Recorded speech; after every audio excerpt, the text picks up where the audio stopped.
Comment passer du mensonge à la vérité? Eh bien, c'est ce que nous allons voir durant ce podcast et nous allons vivre aussi un temps puissant dans la prière. Alors à tout de suite!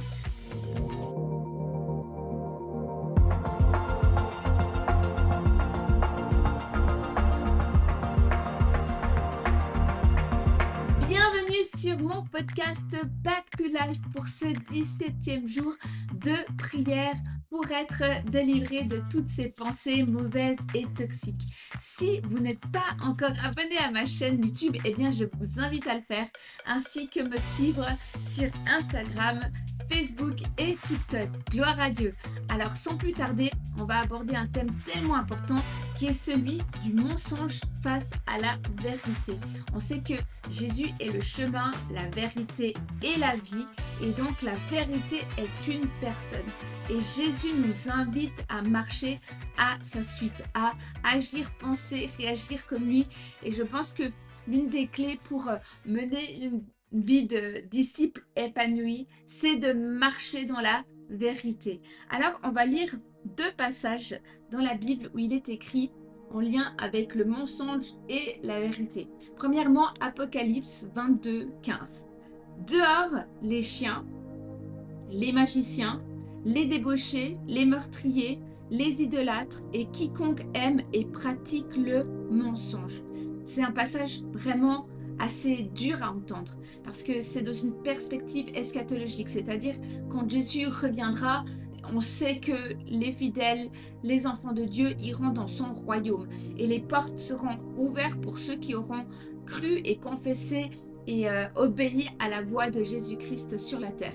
Et là, on voit que ni les chiens, ni les magiciens, ni les débauchés, ni les meurtriers, les idolâtres et quiconque qui aime et pratique le mensonge pourront entrer dans le royaume des cieux. Donc ça fait vraiment référence à ce passage qui dit que large est le chemin qui mène à la perdition et étroit celui qui conduit au salut. C'est ça, c'est assez important de considérer l'état de son âme. C'est le temps, c'est le moment de marcher et pratiquer la vérité, la justice. Et donc là, on voit que ceux qui pratiquent le mensonge, eh bien, n'hériteront pas du royaume des cieux. C'est-à-dire toute forme de mensonge. Ça peut être le fait de mentir au sujet d'une situation, mentir au sujet d'une personne, mentir au sujet d'une institution, mais ça peut être aussi se mentir à soi-même. Le mensonge, il a des voies beaucoup plus vicieuses. Parfois, en fait, on se ment à soi-même, on vit dans le péché parce que on n'arrive pas à se libérer du mensonge et on n'arrive pas à laisser la grâce et l'amour de Dieu maintenant établir la vérité de l'autorité de la parole de Dieu dans notre vie. Et ça bloque toute action du Saint-Esprit pour nous transformer. Et Dieu veut vraiment maintenant nous permettre de lâcher tous les mensonges qui sont dans nos âmes, en lien avec notre identité, en lien avec l'image qu'on a même de nous-mêmes, avec l'image qu'on a de nos familles, de tout ça. Dieu veut vraiment, par la puissance et l'autorité, nous libérer de toute forme de mensonge. Et on voit aussi dans Éphésiens 4, 25, il est écrit, c'est pourquoi, donc, rejeter le mensonge. Il y a un appel à y renoncer, à rejeter, à vraiment considérer l'état de notre âme, réaliser que dans une certaine mesure, nous mentons ou nous mentons aux autres aussi des fois par rapport à ce qu'on veut, aussi par rapport aussi des fois par rapport à ce qu'on veut projeter, et que chacun, dans la suite de ce verset, de vous parle avec vérité à son prochain, car nous sommes membres les uns des autres. Waouh! C'est vrai que Dieu nous invite en termes de relation à augmenter le niveau d'authenticité, mais pas tout type d'authenticité, parce que des fois on utilise ce passage-là aussi pour blesser les gens.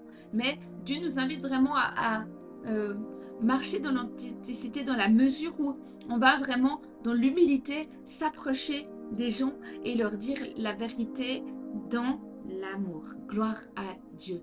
Donc, on va vraiment commencer à prier par rapport à ça.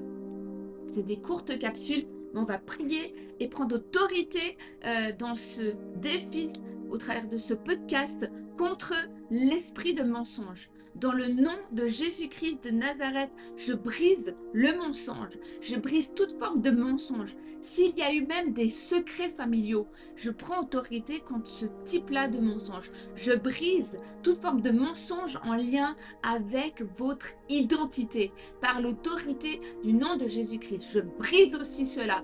Par la puissance du nom de Jésus, je brise toute forme de mensonge en lien avec des calomnies, avec des choses qu'on a soit déclarées sur vos vies ou que vous avez déclarées sur d'autres personnes qui sont des erreurs. Par l'autorité, je brise ces cycles. Et puis aussi parfois, lorsqu'on peut mener, là je suis inspirée, je crois, s'il y a une double vie, si certains ont une double vie, si certains sont dans l'adultère, si certains vivent vraiment des péchés cachés, eh bien par l'autorité du nom précieux de Jésus-Christ de Nazareth, je brise le mensonge maintenant et j'appelle un esprit de vérité, un esprit de grâce et un esprit d'amour à faire sortir maintenant l'impureté de votre âme, l'impureté de votre cœur, afin que le feu de l'Esprit de Dieu, le feu de la consécration, Shakarambabasokeya, Karababaso, j'appelle le feu maintenant. Dans le nom de Jésus, je détache et je déligne votre âme du mensonge. Et je déclare et je décrète un vent de grâce, un vent d'amour, un vent de pureté.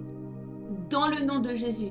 Et que la main puissante de Dieu vous sorte de cette prison dans laquelle vous avez été enfermé, afin que vous puissiez être libérés et vivre dans une relation pleine avec Jésus-Christ de Nazareth. Alléluia. Gloire à toi, Jésus-Christ de Nazareth. Tu es tellement bon, tu es tellement victorieux et tu fais des grandes choses. Alors à toi, toute la gloire, la louange et l'adoration. Et je t'applaudis, Seigneur mon Père, Seigneur Jésus-Christ, Seigneur Saint-Esprit, pour tout ce que tu as fait dans la vie des personnes qui regardent ces vidéos. Alléluia. Gloire à toi, Jésus-Christ. À louange et honneur au Roi des Rois. Amen. Merci d'avoir écouté ce podcast. J'espère qu'il aura servi à votre édification. N'hésitez pas à vous abonner à mes réseaux sociaux, ainsi que, si le cœur vous en dit, me faire un don dans le nom précieux de Jésus pour soutenir mon ministère pionnier dans la région des Trois-Lacs en Suisse, ainsi que sur les réseaux sociaux. Alors soyez bénis et à tout bientôt.